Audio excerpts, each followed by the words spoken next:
Due to the graphic nature of this cult's crimes, listener discretion is advised. This episode of Cults includes discussions of graphic material that some people may find offensive. We advise extreme caution for listeners under 13. Jimmie Roberts used his ex-military and evangelist preacher background to amass a group of followers dedicated enough to follow him across the country, oftentimes camping in the woods and forced to search through garbage, hoping to find scraps to survive. Hitchhiking in freezing weather in the middle of the night with no car in sight was truly a trial to members of the Brethren, but that was nothing compared to the trials they believed they would endure if they didn't find eternal salvation.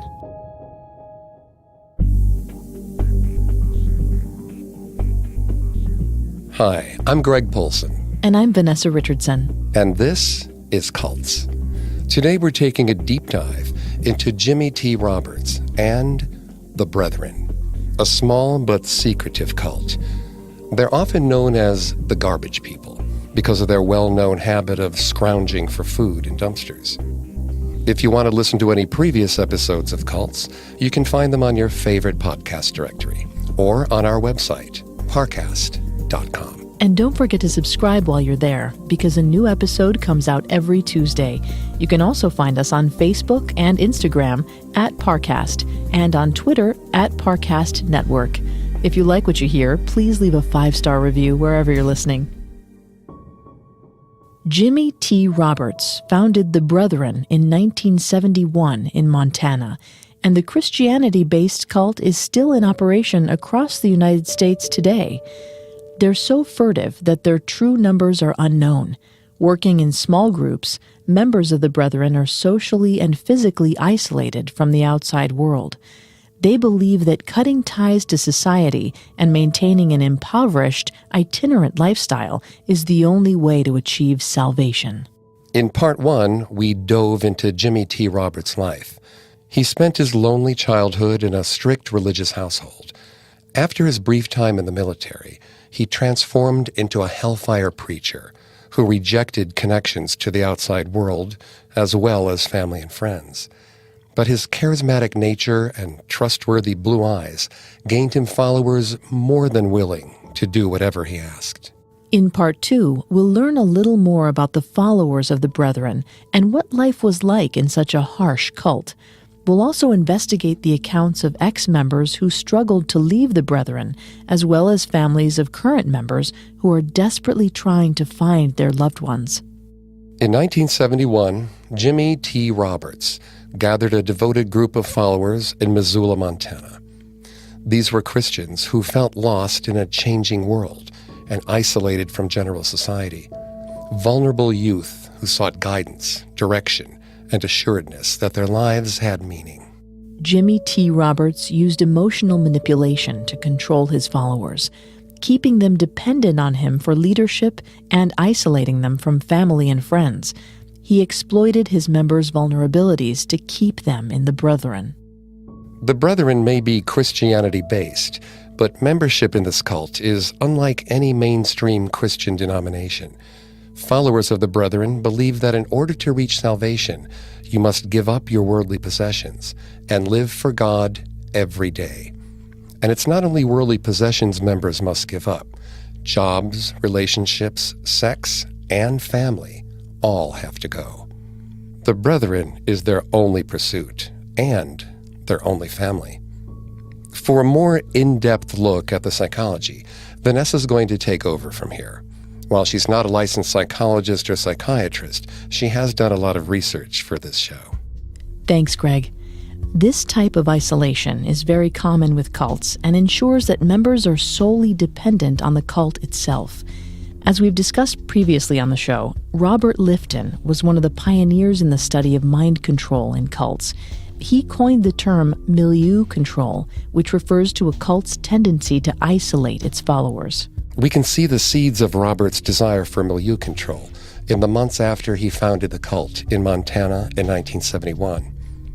Even in these early days, Roberts preached fire and brimstone consequences for participating in the sinful outside world to his congregation. And in 1972, only a year after the Brethren began, Roberts began to increase his control over his followers.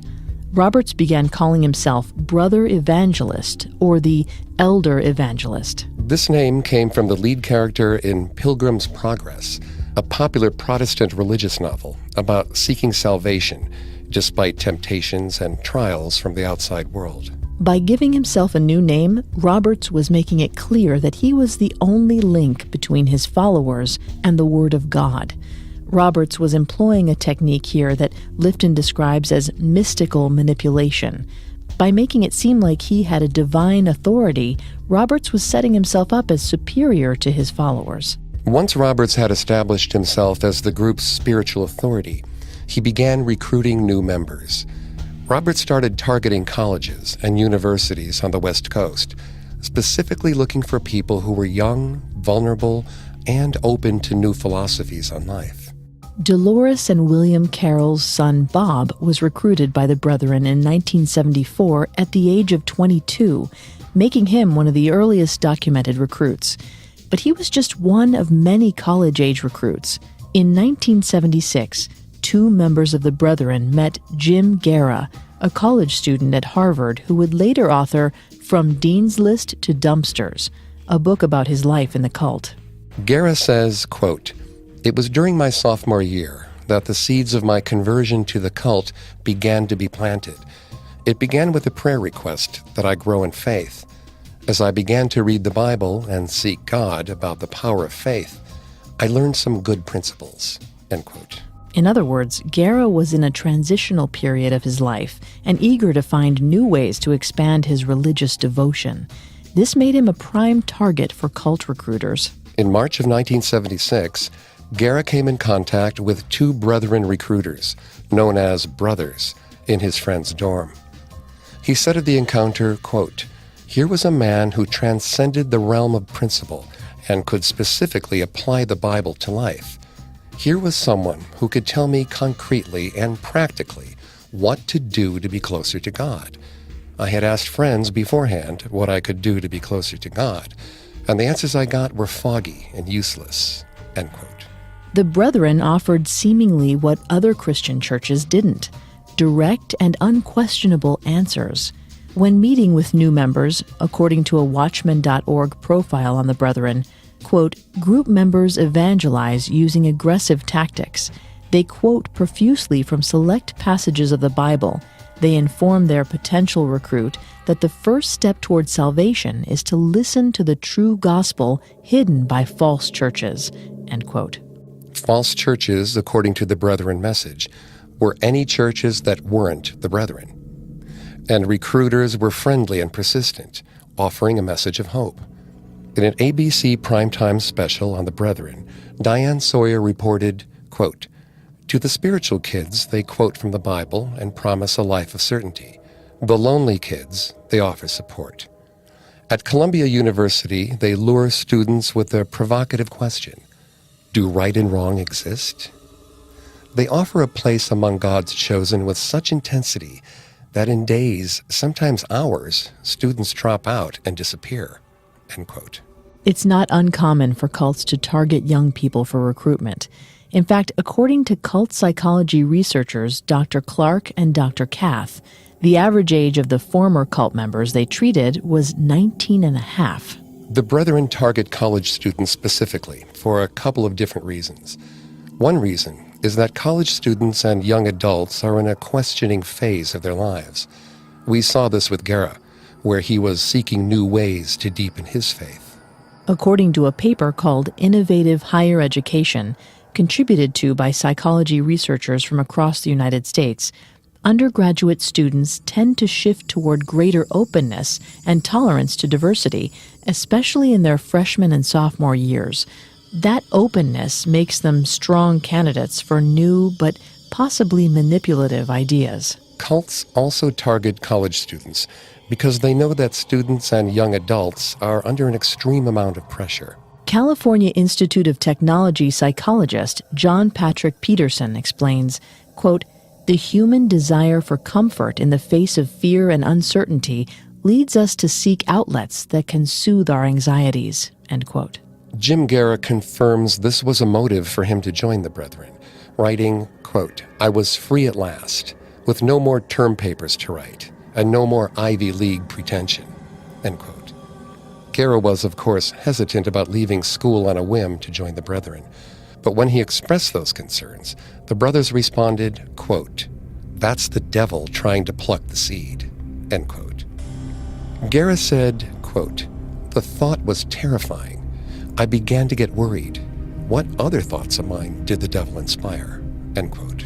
That sense of panic is what eventually draws people to accepting a cult's extreme terms for membership. Dr. Clark says, quote, "At some point, the mark is placed in a panicky, disoriented state, and an emotional crisis is manufactured by the recruiters," end quote. This forces the recruit to adapt to the stressful situation and accept the solution to the crisis that the cult provides. To overcome their fear, they need to adhere to the rigid dogma of the group. Jim Guerra fell victim to this mentality in a matter of hours.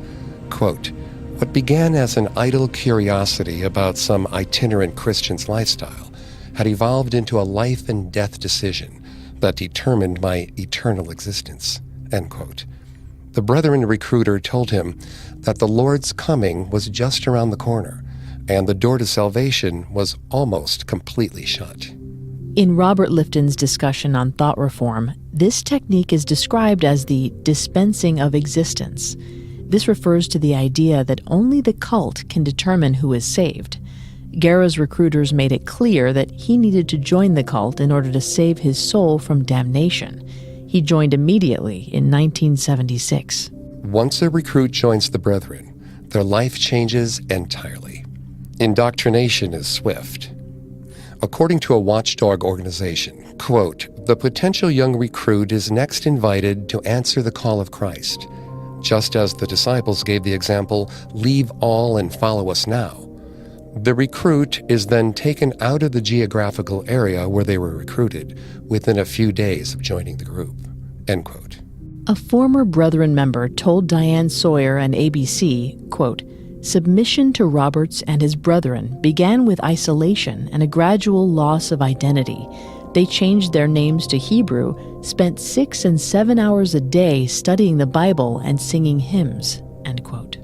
Recruits were also informed that they needed to isolate themselves and cut ties to the secular world to avoid eternal damnation. That isolation started with what Jim Roberts called the flesh relations, or family and friends. We can see evidence of this in how one of the early Brethren recruits, Bob Carroll, cut ties with his family. His parents published their story in the Roberts Group Parents Network. This online network serves as a forum for parents who have lost children to the Brethren to tell their stories and search for their children. Bob Carroll's parents wrote, quote, "Bob's correspondence with us soon tapered off from frequent to rare, and eventually we had no word," end quote. As a part of the process of severing family ties, members are often required to make calls or send letters to their family once they've joined the Brethren. One example is the letter sent by Bart Wilcox, a student at the University of Idaho when he joined the Brethren in spring of 1991. He wrote, quote, "Mom and Dad, I've dropped out of school. I've given everything away. Don't worry about me. God willing, this will be the last time you ever hear from me," end quote. A terrifying sentiment to get from a loved one, but as we've seen in previous cults episodes, it's common for cults to isolate members from their families. Stanley H. Cath, a psychoanalyst and associate professor of psychiatry at the Tufts University School of Medicine, says, quote, "Often they set up a we-they philosophy. We have the truth and you do not," end quote. Friends and family were seen as very dangerous and a real threat to the Brethren way of life. Throughout From Dean's List to Dumpsters, Jim Guerra describes the rampant paranoia surrounding contact with outside relations. Quote, "Too many people, especially our flesh relations, were scouring the country to take away the precious truth that God had given us," end quote. One woman, Sister Eunice, in Guerra's recollections, joined the Brethren with her daughter Esther after her son Silas convinced her to cut ties with her husband. Silas made her believe that her marriage was somehow a form of adultery and that she would be damned if she didn't join the Brethren and abandon her husband. This form of isolating new recruits from their family members is yet another example of milieu control. Brethren members weren't just required to give up their connections to their friends and family members. They were instructed to give up all attachments to the allegedly unholy secular world. Jim Guerra recounts a specific teaching of the brother evangelist in his book. Quote, "One of the ways people defile themselves is with the wisdom of the world. If you go about and fill your mind with the teachings of a man and defile yourself, you won't find any salvation in them. They are all carnal and foolish. Universities fill men and women with the wisdom of this world that is just foolishness with God." End quote. According to psychology professor Lou Manza, these sort of isolating tactics can actually deepen members' existing emotional insecurities while encouraging them to become completely reliant on their cult for all their physical and emotional needs. Once they severed connections to their family, Brethren members took the final step of severing ties with their finances. Afraid of being caught up in any sort of fraud, the Brethren did not require new members to give their money to the organization. Instead, they were to leave their finances exactly as they were, or gift the money to family, friends, or the Brethren if they chose. Anything they physically possessed could be given away or donated to the group. According to the Watchman Fellowship profile of the Brethren, quote, "Holding on to worldly relations and possessions will keep individuals out of heaven. Converts must hate everything in their past or risk being pulled back to the former way of life and losing salvation." End quote. By making his recruits give up everything, Roberts ensured that his members would be near impossible to track down. Once a young college student joined the Brethren, they disappeared. Many of them have never been found.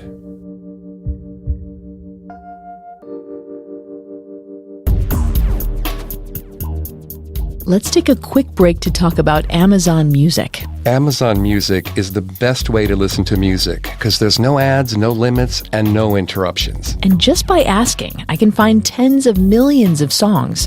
I like to listen to Amazon Music's Breezy Summer Classics playlist when I go hiking. Plus, Amazon Music makes it easy to find your favorite songs, not just at the tips of your fingers, but at the tip of your tongue. If you're having friends over tonight, you can ask to play music for a dinner party or create a playlist. Personally, I like to listen to their mellow 70s gold playlist when I make dinner. Or if you play a song you like and want to hear more songs like it, you can say, "Alexa, play more like this." I hope we didn't just screw up everybody's Alexa at home. I'm sure it's fine. New customers start your 30-day free trial at AmazonMusic.com.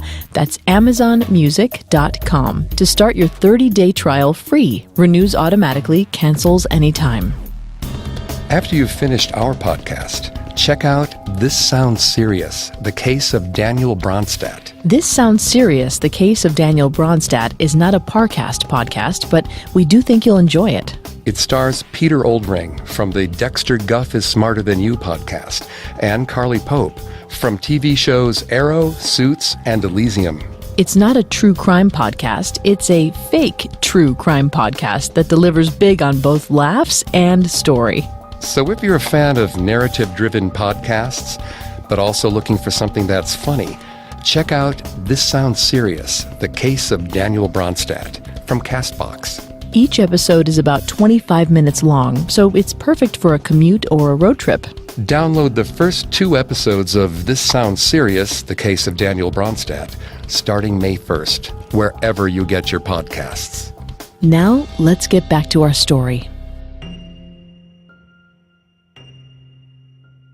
Members of the Brethren began recruiting bright young college students to join the cult soon after Jimmie T. Roberts founded the group in 1971. New recruits, like former Harvard student Jim Guerra, who joined several years after the founding, dropped out of school, cut all ties to their families and friends, gave up all their possessions, and vanished.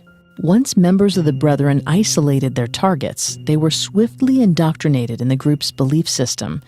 Jerry Williams, a Brethren member, explained, quote, "Our main message is we're trying to live as Christ and the early disciples did. We require what the Messiah required. It has to do with forsaking worldly possessions and living for God every day," end quote. Squatting in his first abandoned house with his fellow brothers, Guerra described his first evening with the Brethren. Quote, "The whole experience was culture shock," end quote. Bibles were being read in every hall and scripture was openly quoted. Members gathered together to worship, sing songs, and hear testimonies of what God was doing in the group. Guerra had never experienced anything like it. But Guerra soon learned that this seemingly simple, devout group maintained a strict hierarchy. Guerra later noted, quote, "I gradually discovered how elitist this little group was," end quote. Roberts was already at the top of the group as the elder. Below him were several elders, men who had been chosen by Roberts to lead small pockets of people all across the country. They reported to Roberts on the ins and outs of their small flocks and doled out rewards, punishments, and orders. Only elders were allowed to preach, give scripture, or answer questions of their fellow brothers. Below the elders were the brothers, regular members and followers of Jim Roberts. Elders often start as brothers, but with time and experience ascend the cult's ranks. The Brethren practiced what's called extreme discipleship, which is the idea that the group's loyalty is to God and, by extension, Roberts and the elders. This idea speaks to a concept Lifton describes as sacred science. Only the cult's leaders know the truth. Lower-level members are not permitted to think for themselves. When Guerra questioned the elders' negative opinions on scientists to another brother, the brother's response was, quote, "I am not in a place to answer your question because I am not an older brother," end quote. As a new brother, Guerra was expected to be obedient, not questioning. And just a couple of months after Guerra joined the Brethren in early summer of 1976, the large group changed forever. In a cramped and run-down abandoned house in Portland, Maine, the church was brought together for the last time. An increasingly paranoid Roberts dismissed small factions of the group around the country and forbade his followers from uttering his name, so the fowls, or police and families of members, couldn't persecute him. Going forward, small packs of members of the Brethren never stayed in any one place for very long, so things like clothing, backpacks, and bicycles were particularly useful. This method of moving from place to place in secret and foraging for food in dumpsters is what earned the Brethren the nickname the Garbage Eaters. Roberts essentially inflicted his paranoia on the entire group and worked to keep his followers on edge and afraid. Guerra remembers an elder telling him not to make a fire on a cold winter night in the late 1970s, saying, quote, "The police might see it from the sky. Police have used airplanes and helicopters against us in the past to find our camps. Besides, the older brothers told us not to have any fires. It's not wisdom," end quote. As reported by ABC News, quote, "They are nomads. Recently, some of them camped in a house in Cleveland, tacking scriptures on the walls, even on the mattress. They move secretly from state to state in cells of a handful of people. They live off food from garbage dumpsters," end quote. Traveling in small packs of 5 to 10, an elder would be sent ahead to scout the next location. Wearing long robes with untamed hair and beards and quoting the Bible, members of the Brethren stuck out like a sore thumb in cities across the United States. They wouldn't stay long, worried about overstaying their welcome. To convince followers to move from town to town quickly, the brothers preached that some towns were just too full of satanic corruption to gain more followers. Nomadic life was difficult for many members, and harder than they expected when they gave up everything to follow the Brethren into the wilderness. Guerra summed up his way of thinking as he traversed the country in the 1970s. Quote, "This was all part of serving Christ, I guess. He suffered for me, and I must suffer for him, and I must be willing to endure hardness as a good soldier. Safety was more important than comfort, end quote. When they couldn't bike, they train hopped or hitchhiked to the next town. 100 or 200 miles was considered a short distance for a newer brother or sister, and most crisscrossed the United States much more frequently. Some loved the community aspect of living within the Brethren, but for many others, it was a hardship they were not prepared to endure, physically or mentally. Guerra recounts, quote, "The older brothers were able to shrug contentedly and thank God for providing whatever he provided. But some of us younger members found it hard to appreciate the cottage cheese that sat solitary on our plates, especially since it was the first meal in a long journey in which the older brother decided how much and when we would eat," end quote. As we've seen with followers of cults in previous episodes, it's difficult for them to think critically when they're malnourished and sleep-deprived. The exhausted members' concerns were easily quashed with Bible verses and emotional manipulation. Dr. Kath reports that, quote, "Keeping devotees constantly fatigued, deprived of sensory input, and suffering protein deprivation, working extremely long hours in street solicitation or in cult-owned businesses, engaging in monotonous chanting and rhythmical singing, may induce psychophysiological changes in the brain. The rhythmical movement of the body can lead to altered states of consciousness, and changes in the pressure or vibration pattern of the brain may affect the temporal lobe," end quote. All of these techniques were designed to keep members from thinking for themselves and questioning Robert's doctrine. Many members were also prevented from treating their physical illnesses. Roberts believed doctors were part of the wicked outside world and were forbidden. Diane Sawyer reported to ABC, quote, "But even through suffering, people remained obedient. The former members said abscessed teeth would go untreated. So would broken bones, because Roberts allowed no outside medical care. They told us a child had died from lack of medical care," end quote. Members suffering from physical ailments were told that Roberts would put in a good word for them with the Lord. If the Lord didn't heal them, it was because they were not righteous and needed to work harder to be in God's good graces. Of course, what Roberts really meant was that they had to work harder to please him.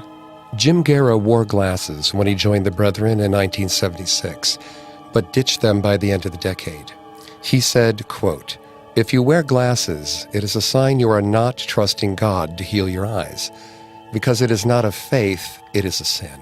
If it is his will, he will heal them," end quote. The Brethren members were supposed to ignore not only physical aches and new issues, but pre-existing physical and mental conditions as well. Many of the Brethren members were transients and the mentally ill. Guerra recounts traveling with a woman named Sister Hannah in 1978. They were approached by the police, who checked records to find her real name was Cheryl Eastman. Cheryl had disappeared a year earlier in 1977. Her parents were looking for her because she had a history of suicidal tendencies and had been in regular psychiatric care. Guerra found it difficult to wrap his head around the idea that a member of the Brethren could suffer from mental illness. Quote, "All Christians were given the spirit of power and love and a sound mind. Her membership in the group assured both her present and future sanity," end quote. But Roberts didn't actually care about the consequences his members suffered for not taking care of their mental and physical health. In fact, keeping his followers in poor health was just another way he was able to manipulate their dependence on him. By refusing to let his members see doctors, Roberts was able to further isolate them from the rest of the world. The fewer interactions the Brethren had outside the community, the less likely they were to eventually think for themselves and leave the group. This is another example of what Lifton refers to as milieu control. Roberts was suspicious and paranoid. He kept his followers at an arm's length and believed that they were inherently untrustworthy and sinful. Whenever he caught a follower engaging in what he deemed sin, he would exile the follower to keep the rest of the group fearful and obedient. In Guerra's book, a brother named David questioned Robert's teachings. David was abandoned in a random city and never spoken to again. This is an example of what Lifton calls a demand for purity. A cult leader uses shaming tactics like exile to make members avoid anything the leader deems forbidden or sinful. Roberts demanded a very extreme version of purity from his members. Some, in mainstream Christian denominations, believe that sexuality and sexual relations outside of marriage are sinful. But Roberts took this many steps further. He preached that relationships themselves were extraneous and distractions from the calling to God's ministry. Very few couples were part of the Brethren. The couples that were part of the Brethren were closely monitored by Roberts and were often under a large amount of pressure to conform to Roberts' evangelical preaching. Leslie Smales, a member of the Brethren from 1983 to 1992 and author of the book The Raincoat People, recounts in her book, quote, "For some reason, Jim Roberts the elder was not overly worried about Smales defecting, since she was inadvertently micromanaged by her husband, Thomas," end quote. Sex and relationships were very threatening to the community of the Brethren, because no one was supposed to care for someone more than God or the elder. Roberts required his followers ask permission to get married, but even when they requested permission, Roberts often didn't grant it. This became a point of contention for many of the members. Quote, "The whole issue of marriage depressed and grieved most brothers. It seemed only a select few in these latter days before the end of the world were called to marriage. Celibacy in the brother evangelist's mind was the spiritual option for those serious about the work of God," end quote. Roberts didn't just dislike marriage. He strongly disliked women and held adamantly sexist views. According to Diane Sawyer, who met Roberts in an interview, quote, "He refused to shake my hand, saying he doesn't touch women," end quote. Roberts' dislike of women extended even to women who joined the Brethren. He made sure that women were left powerless by the cult's organizational structure. Women weren't allowed to become elders or advance to a position of authority. They functioned as second-class citizens. Rules for the women were strict and based on Roberts' twisted views of modesty. They wore their hair long and were covered from the neck down in loose clothing. Women were not even permitted to speak to brothers without being spoken to first, and were not allowed to sleep in the same area as men without it being deemed immodest. Jim Guerra remembers the elder teaching that sisters should limit their words to what is needful. Quote, "Some sisters, if you ask them a question, will go on if you don't cut them off. It's a godly thing for a woman to have a meek and quiet spirit. Sometimes we have to help them to be quiet," end quote. While we don't know the extent of intimate partner violence within the Brethren, it's well known that emotional and mental abuse against women was rampant. The women's second-class citizen status within the Brethren left them even more isolated than the men in the group. This likely made it especially difficult for female members to leave. Roberts didn't just encourage members to abuse women in the group. He was also a proponent of child abuse. According to Andrew J. Pavlow's The Cult Experience, quote, "Female members are taught by the brother to obey their cult husbands, and that child abuse is God's way of ensuring obedience." Roberts urges his female followers to beat their children, claiming that this is necessary for their salvation, end quote. Roberts feared the close relationship between parents and children would get in the way of his followers' devotion to the cult. By encouraging his followers to abuse their children, he may have been deliberately attempting to undermine the natural bonds between cult members and their children. Some say that because the Brethren were nonviolent, there was never any corporal punishment of children. Others say differently. Garrett does recount a story in 1977 in which Roberts chastises another brother for speaking to a child. Quote, "Because in their little hearts they might start thinking they are older brothers and sisters. It is charitable not to speak with them because it helps them stay humble," end quote.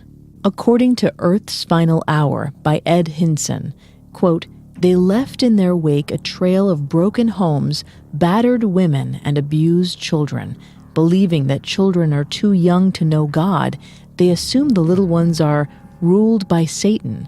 This mentality then assumes that unruly children are agents of the devil and need to have the devil beaten out of them, end quote. Given Robert's attitude toward children, it should come as no surprise that there weren't many children in the Brethren. Recruiters usually went after college students and young adults, so the only kids in the cult were either born into it or brought in by parents who joined with their families. But Robert's intolerant attitude towards familial ties would come back to haunt him.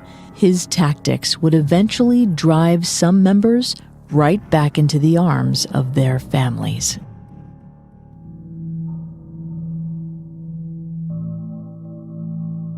After Jim Roberts founded the Brethren in 1971, he made new members cut all ties with their families when they joined the group. By 1980, family members desperate for contact with their children were openly referring to the Brethren as a cult. In response, Roberts decided he needed to isolate members even more completely. From 1980 to 1984, he created new rules to keep his followers completely segregated from the rest of society. Roberts enacted a complete code of silence between brothers on where they were going and where they had been. Brothers and sisters were kept in different houses in order to discourage them from growing close or forming relationships with each other. Members could no longer stay in houses or work in exchange for housing. They were also no longer allowed to use toilet paper, laundry soap, or salt. Roberts decided these necessities were frivolous and luxurious, and most crucially, Roberts forbid any more marriages in the group. Roberts claimed these new rules existed to keep his followers from sin. In reality, he was just tightening his control over the group. He didn't want followers to be loyal to spouses or family members instead of him.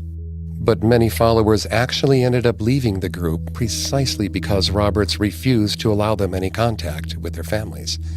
In the winter of 1981, Jim Guerra reached out to his family for the first time in 5 years. Guerra missed his family deeply. He was also increasingly curious about life outside the Brethren. Even though he didn't feel ready to leave the group, he still wanted to know how his family was doing. Guerra said, quote, "I didn't realize how much I'd hurt them until this visit, nor did I realize how much they loved me," end quote. It was this love that set him free and gave him the strength to leave the group. But it took Jim Guerra time to summon the willpower to leave. After a fellow member, Brother Amos, was hit by a car in the early 1980s, Guerra reached out to the brother evangelist Roberts to ask what Amos did to deserve being hit by the car. Roberts' response was to send him out on his own and away from the Brethren. Quote, "These are times when God tries your love for truth and sees how faithful you can be when there aren't other brothers and sisters around watching," end quote. It was this time away from the group in combination with 2 failed marriage requests that had Guerra thinking, quote, "The months of isolation were doing something to me. I began to secretly wish that I could find a way out of the group. I began to lose my joy for life as my deepest personal needs were not being met.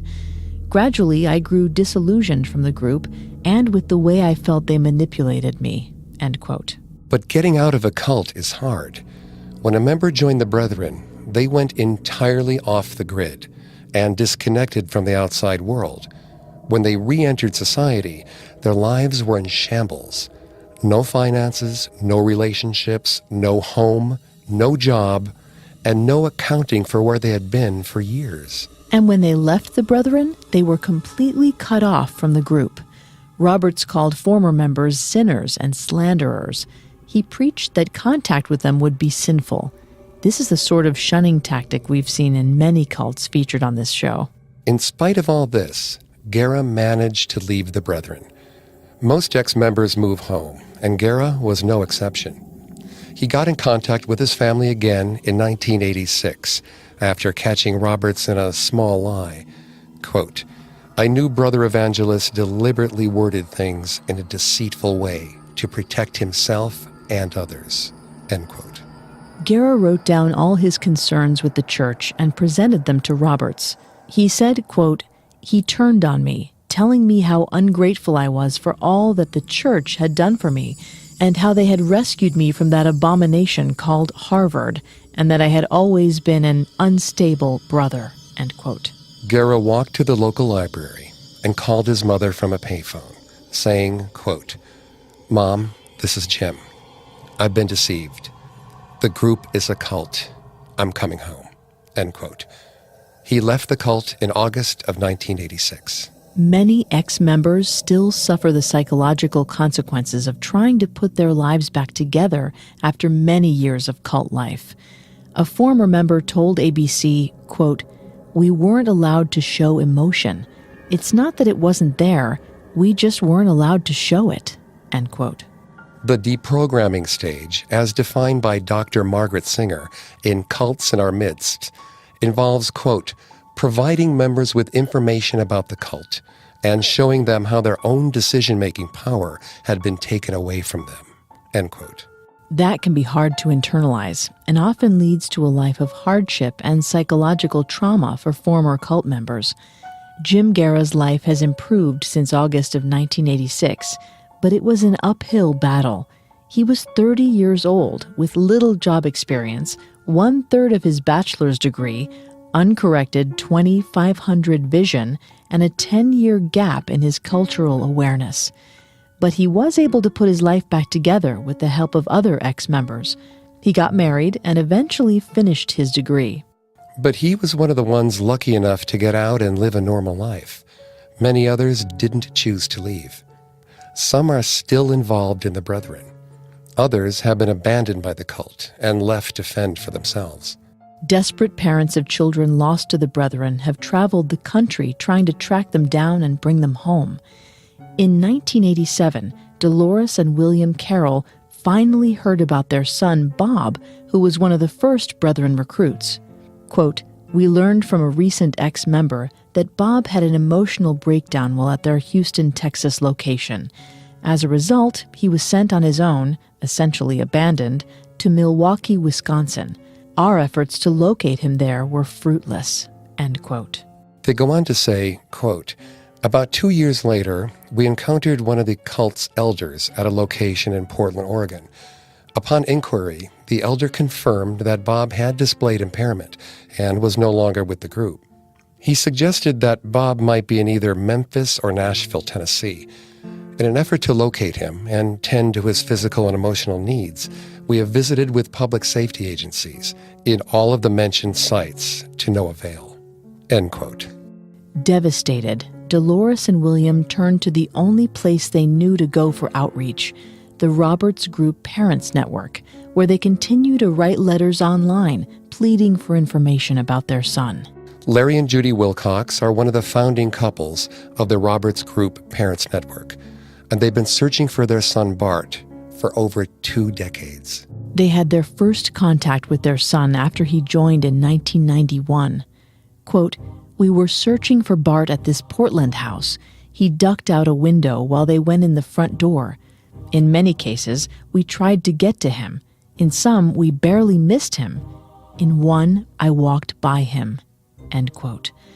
Their son Bart never left the Brethren, so they founded the Roberts Group Parents Network in 1996 as a way to connect with other parents who are looking for their children. Parents have tried different tactics to find their kids. Tracking addresses off letters, treading college campuses looking for Brethren members to ask about their sons and daughters, and in some cases, following their missing children from town to town, manufacturing run-ins to convince them they're loved at home. It's a heart-wrenching task, but one the Roberts Group Parent Network supports as a way of reaching the children. Jonathan, a member of the Brethren interviewed by ABC, became defensive when asked by Diane Sawyer why parents were the enemy. He responded, quote, "It's really grievous. Sometimes they can be, okay? Sometimes they do. They do. They have in the past kidnapped their children. They've taken them by force." End quote.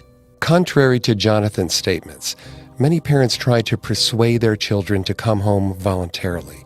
This was the case with Georgia Busweiler after her son Don joined the Brethren in 1995 and disappeared. Don was 27 and a burgeoning designer whose popular clothing line, Pervert, drew the attention of celebrities like Jay-Z, Janet Jackson, and Pharrell. But in 1995, Don gave away all of his possessions and abandoned his successful business to join the Brethren. His mother saw him just 1 year after he was recruited. Quote, "We were overjoyed to see him until it became obvious that the purpose of the visit was to recruit the family into the group. When they were unsuccessful in achieving this end, they departed." End quote. 3 years later, in 1998, his mother received word that Don was recruiting in Houston, so she flew out to see him. She managed to follow him until he was alone in a coffee shop. Quote, "I was getting close, and I'm like, he's not reacting. He's just staring at me, and I was staring at him. I got face to face, and I just said, 'Do you know me?' And he said, 'Yeah, Ma.' And I lost it. I hugged him, and then I just asked him, 'Please don't run away.' And he said, 'I'm not going to run away.'" End quote. Don told his mother that he was pursuing a life with God and that the Brethren are now his family. He said he hadn't called her for fear she'd kidnap and try to deprogram him. She promised she wouldn't, but said she needs him in her life. After 8 hours, she was about to leave when he surprised her by hugging her. But unfortunately for Georgia Busweiler, she never saw her son again.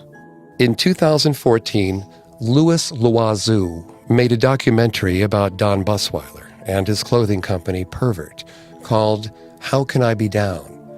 Loiseau confirmed Busweiler is still a member of the Brethren and goes by the name Micah. Loiseau said, quote, "Many parents make the mistake of trying to challenge their son or daughter through quoting the Bible, and I made that mistake when I met Don. It's not a good idea. Brethren members study the Bible for hours every day. It's not the way to communicate with them unless you know the Bible inside and out and back to front. I challenged Don about isolating his mother, and he was like, 'I'm not going anywhere if she wants to see me.'" End quote. Georgia Busweiler had at least confirmation that her son is alive and doing reasonably well. Some weren't so lucky. Over 24 families continued to write to their children via the Roberts Group Parents Network's online database, hoping that someone would come forward with information on their loved one, or that their son or daughter would read the letters. But since members of the Brethren weren't permitted to use modern technology, like the internet, it's unlikely they read their parents' pleas. But the parents of Brethren members didn't necessarily have to wait forever. Many destructive cults can't survive once the leader dies. And on December 6, 2015, James T. Roberts passed away at the age of 76. We know Roberts did not believe in doctors or medication, so it's unsurprising that when he died, he was only 105 pounds, with sunken conjunctivitis-filled eyes and yellowing skin. The coroner noted that Roberts hadn't been to the doctor in so many years, it was almost impossible to tell what exactly killed him. But the coroner did find multiple different kinds of cancers in his body. Unfortunately for parents looking for their missing children, it's unclear what effect the death of Jimmie Roberts had on the Brethren as a whole. Rumors swirl that some of the more hesitant cells of Brethren followers disbanded when they learned the elder died. Others believe the Brethren is still very much in operation. As one ex-member said, quote, "They're still around, in small groups throughout the country, totaling maybe 60 members. But yeah, they're still here." End quote.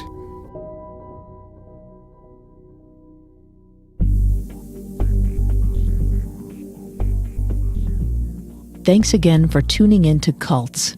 If you want to listen to any previous episodes of Cults, you can find them on Apple Podcasts, TuneIn, Google Play, Stitcher, and Spotify, or on our website, parcast.com, spelled Parcast.com. If you like what you hear, please leave a 5-star review or tell us what you think on social media. We're on Facebook and Instagram as @Parcast and Twitter @Parcast Network. It seems simple, but it really helps our show. Cults was created by Max Cutler and is a production of Cutler Media and is part of the Parcast Network. It is produced by Max and Ron Cutler, sound designed by Russell Nash, with production assistance by Ron Shapiro and Paul Mahler. Additional production assistance by Maggie Admire, Carly Madden, and Jeanette Manning. Cults is written by Lauren Bradley and stars Greg Polson and Vanessa Richardson. Are you a fan of true crime podcasts, but maybe you're looking for one that's funny? Why not check out a new show from CastBox called This Sounds Serious, the case of Daniel Bronstad. 911, what's your emergency? It's my brother. I think he's dead. Our podcast pokes fun at the mystery and crime genre in an amazing way because it delivers big on both laughs and story. It's really unlike anything you've heard before. Download This Sounds Serious wherever you get your podcasts. Sir, can you come back to the phone? Okay, what were we talking about even?